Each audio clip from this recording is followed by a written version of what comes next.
There is an element intrinsic to learning the piano that traditional tutors never truly consider, and in many instances, they unknowingly neglect it. It is the hidden conductor working in the background that dictates our enjoyment, our progress, and whether we stick at piano or give up. It's the psychological side. The moment this is taken into account, it transforms how we learn piano, what we think of as useful, and ultimately increases our chances of long-term success. Step 1. Redefine your understanding of what learning truly is. Prior to starting to learn piano, most people think the learning process will require them to jump through a sequence of tedious hoops to finally get to what they want to do. Not only does that perception make people procrastinate starting, it is also massively outdated. Sometimes the encouraging push a person needs to finally fulfill their ambition is just someone saying, "Check this out."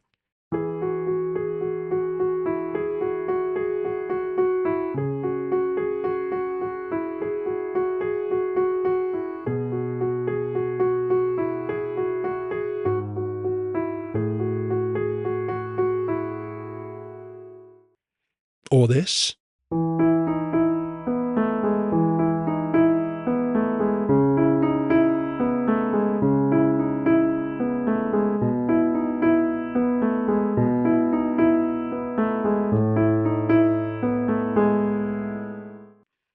Or this.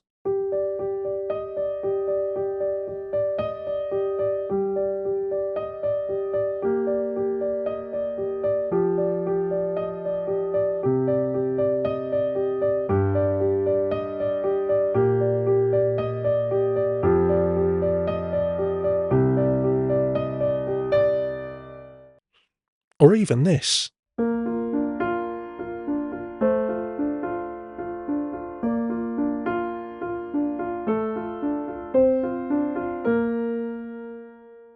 If you've never played before, I can assure you that you are absolutely capable of learning any of those simple intros without knowing anything else other than the layout. All you need to do is start. Step 2. Prioritize enjoyment over consensus.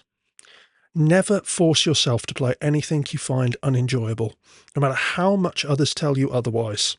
This is the area where I most fervently disagree with traditional methods due to the unwitting psychological harm they have the potential to cause. In my career, I've spoken to countless people who were once skilled piano players, only to give it up for how much they hated traditional practices such as scales and finger exercises. While the practical benefits of scales and finger exercises is beyond question, it's impossible for them to be of benefit to the former players they inspired to quit. After all, these are all people that would still be playing if they prioritised their enjoyment over consensus, and nurturing your interest in the long run should always be the main priority. Step 3. Remove all friction. In a way, this one ties into the previous point and extends upon it somewhat. Friction is not the effort inherent to learning. It's simpler things that tend to go unnoticed.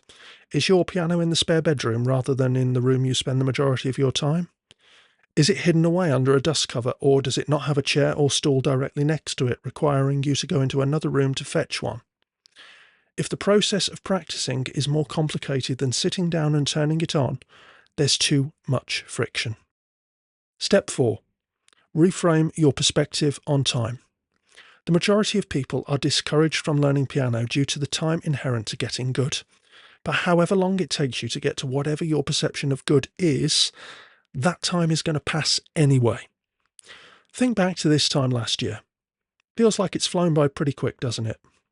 Well, not to frighten you, but this time next year will arrive just as fast.